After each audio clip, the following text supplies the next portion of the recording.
What's going on, my friends? Today we're taking a look at the Cold Shadow Barrage Rogue build. This is one of the most complete Rogue builds in the game after the patch. In order to have a top tier build, you need to be able to do AoE damage, boss damage, burst damage, crowd control, and have great survivability. This Barrage build is strong in all areas of Diablo 4. It's an excellent build for leveling or endgame. This Barrage build excels at medium to close combat. Caltrops instantly freeze all enemies around you, and when they're frozen, our critical hits go into the multi-millions. Overall, this is a fun, fast-paced, high-damage rogue build. Initially, I thought Barrage was a weak skill. I wasn't impressed at all. However, after spending many hours tweaking everything in the build, this Barrage build has become one of the most OP builds I've built yet, and I hope you guys decide to give it a try. Barrage, when set up correctly, can have each arrow critically hit for well over 1 million. That's 5 to 10 million per Barrage cast.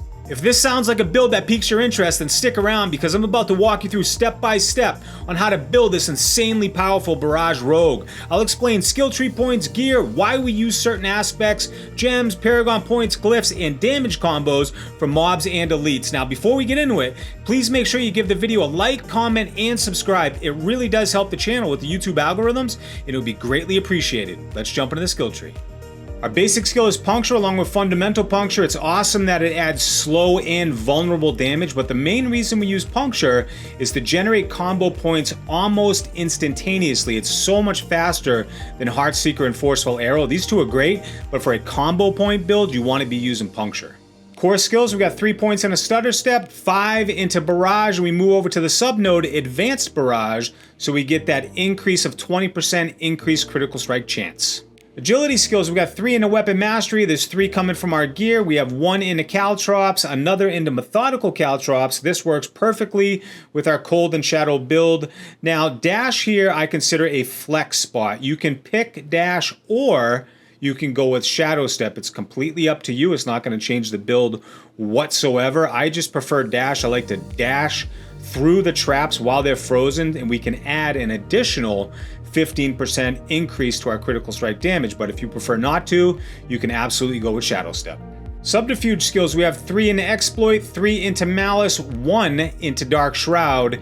Now, Dark Shroud is actually our 7th skill. It's not even on our skill bar, but it's so beneficial to our survivability. It's so worth putting 3 points into it. If you find out that you don't want that extra critical strike chance or that extra movement speed, then you don't need to put the points here. I prefer to do that because we want to have as high of a critical strike chance as possible, because the higher our critical strike chance is, it's the better chance of freezing the enemies instantly.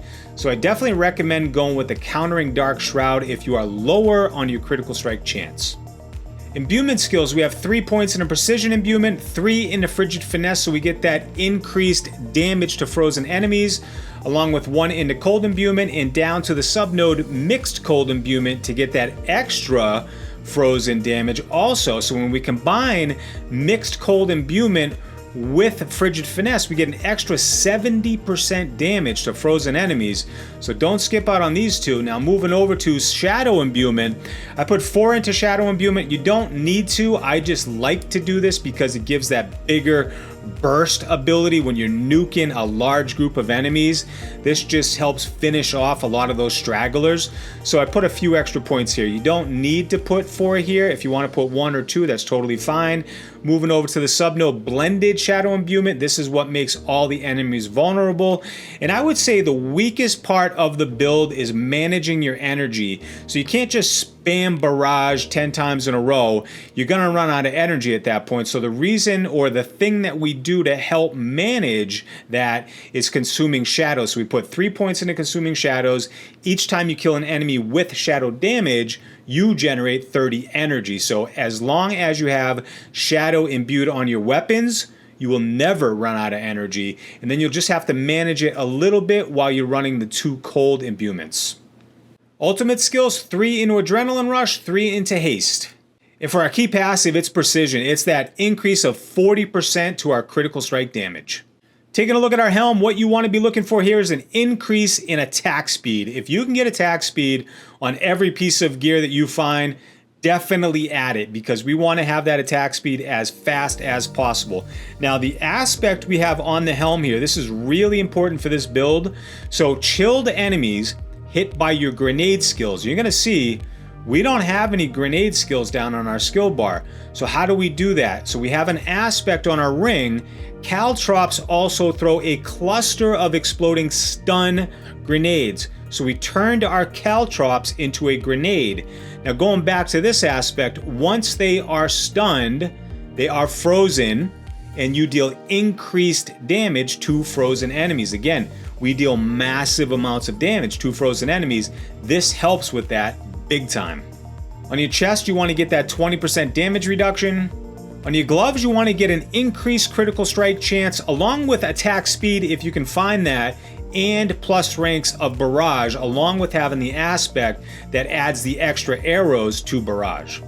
Taking a look at the legs, this is our survivability piece here. So we want to look for plus ranks of Dark Shroud along with the aspect. So when we critically strike an enemy, we replenish a Dark Shroud. So if we are attacking fast and our critical strike chance is high, we are constantly replenishing Dark Shroud back to us. So we're getting that massive damage reduction, over 50%. So that's huge for survivability. If you play this properly, you will never die. Our boots, we're using Best in Slot Penitent Greaves. This helps with the chill damage. If you don't have them yet, you can go with any pair of boots that have extra evade, so you can evade into the enemy, drop your Caltrop, they'll be instantly frozen, and you can take them out from there. Taking a look at the crossbow, now vulnerable damage was just recently nerfed hard, but here's the thing, vulnerable damage for a rogue is extremely important. You need to have some of that. It amplifies all different types of damage that you have. Cold, chill, crowd control, etc. So you need to have some of that. You want to look for vulnerable damage and critical strike damage on your crossbow, along with having the aspect that increases your skill damage up to 40%. Ideally for your amulet, try to get some extra movement speed along with plus ranks of weapon mastery, or if you happen to have frigid finesse, that'll work awesome also. And put the aspect here to increase your basic skill attack speed. Again, this is a combo point build. We want to generate combo points instantly, so we're not even thinking about it. So you can just attack, boom, go. And that's exactly what this aspect is doing in the amulet spot, because you get a 50% increase in the aspect you put in the amulet.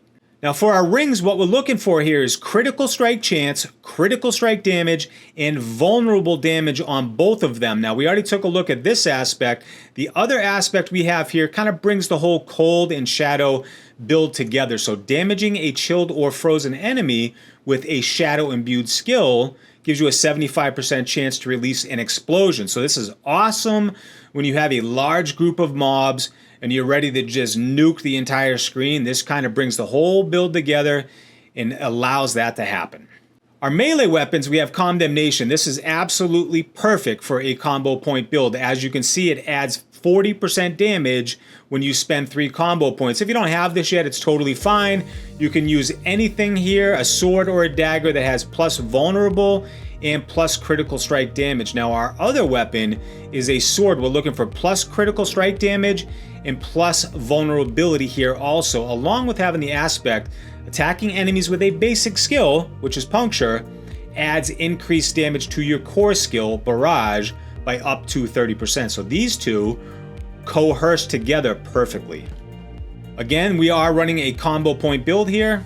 This is the starter Paragon board. You can pause the video at any time. I will also include a link down below to the build website. So if you prefer, you can go to the website and fill these nodes in. If not, just pause the video and come along with me. So the first glyph in the starter board is Frost Feeder. We want to amplify the damage to chilled enemies as much as possible. And that's exactly what Frost Feeder does. Second board is Exploit Weakness along with the glyph Control. We want to amplify our damage to crowd controlled enemies, and the main way we crowd control enemies is with our Caltrops. Almost every single enemy you are damaging should be in your traps. That is basically your safe zone, because as soon as they step into them, they are instantly frozen, and that's when you do massive amounts of damage. The third board is Eldritch Bounty along with the Glyph Combat. Now this increases our critical strike damage. That's very important. Again, as we mentioned earlier, we want to have critical strike chance as high as possible, but we also want to have that critical strike damage as high as possible. For the fourth Paragon board, we have Cunning Stratagem. If you have the extra Paragon boards, just come on down and fill in Cunning Stratagem to get that extra barrage arrow. It's not that important initially. If you do have the extra points towards the end game, definitely fill those in along with the Glyph Ambush. So what we're doing here is we're adding more damage to enemies in our traps. For the fifth and final Paragon board, we have Cheap Shot along with the Glyph Ranger. We want to add more damage to Barrage, and that's exactly what Ranger does. How to do the damage combo. Imbue your weapons with cold before entering battle. Either dash into a group of enemies or drop a caltrop on top of them to freeze all enemies. Now once they're frozen, hit the enemies with Shadow Imbue to blow everyone up. That is going to wrap up the Cold and Shadow Barrage rogue build for Diablo 4. I would like to thank each and every one of my subscribers. Thank you so much for your support. Now for the new viewers, if you guys enjoyed the video or learned something new, please consider supporting the channel by liking, commenting, or subscribing so you don't miss any future Diablo 4 videos. Thank you so much for watching. Until next time, I'm out.